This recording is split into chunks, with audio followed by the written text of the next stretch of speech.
1980, Audi started with the Quattro, the first attempt. 81, the Jena Rally in Austria was the first official race with an Audi Quattro. And with a long wheelbase, 4 years later we have 4 championships. It's an amazing story. And if you look who else in the field of motorsport started hastily developing and designing four-wheel driven cars, there was practically no company without one. And there were some, for Group B at least, some real crazy constructions underway. The championships were gained with a long wheelbase Quattro, which is as sturdy as a rock, undestroyable, really unbeatable. But 2-valve engine, no cross-flow cylinder head, limits the engine's output to approximately 360 horsepower from these 2.1 liters. More is impossible. And by the way, the handling of the long wheelbase around tight corners is, you've got to get used to that. There are pictures from Corsica Rally where they back in corners in order to get around.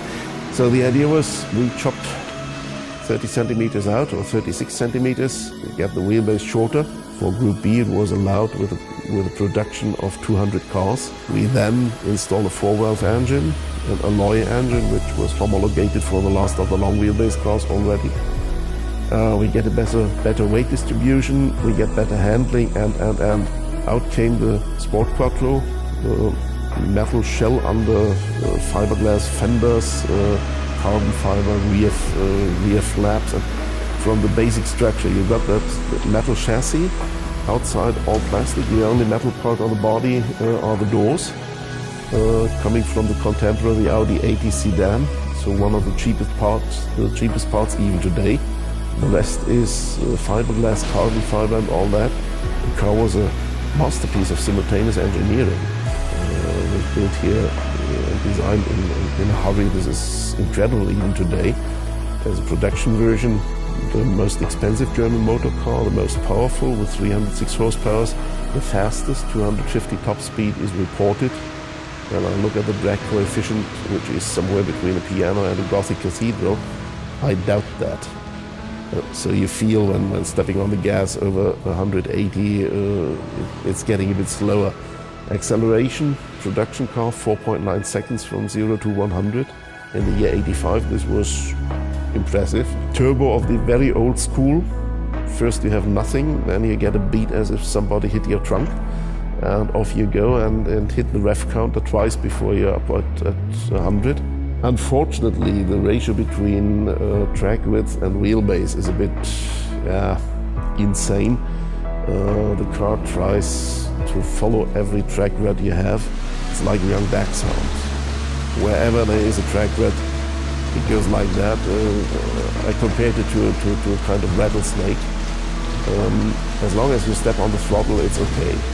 And in rally business, the first generation had approximately 420 horsepower. Then came the Evolution. The Evolution is what we have here, the white one. This is the first ever built. Evolution means wings, winglets, spoilers everywhere in order to create downforce. If you look, for instance, at the rally films from the Thousand Lakes, you see the mid-engine Peugeot getting up like that and coming down with the nose first. These here were designed that you get some air under the car, so to say, put it on a cushion, that it comes stable with all four directly on the ground. And it looks a bit like a fat hawk coming uphill. Think, okay, where is he going to fly now? And off down he came. It's really good to drive with that balance. 20 were built of these E2s. The last rally version had around 480, 490 horsepower. There was a double clutch gearbox. What we have today in our production cost was way ahead of the time, designed by Porsche. And you could shift without any brake in the power. And this was where Christian Geisdorfer once told me this was the first time when I really didn't feel any more comfortable in that car. I started getting anxious. It's like being shot from a cannon. It doesn't stop. And acceleration of the best versions on gravel roads, around 2.5 seconds to 100. Brutal car, wagon loads of power was the most spectacular, of course, but not successful. All the great successes at Audi with the long wheelbase Quattro, this is in mind, of course, mostly due to the fact that the last appearance of an Audi Group B rally car was on Pikes Peak in '87. Even the helicopter was practically unable to follow him in the thin air. Probably for the 30th anniversary there might be the idea of showing that car off again. It's a shame.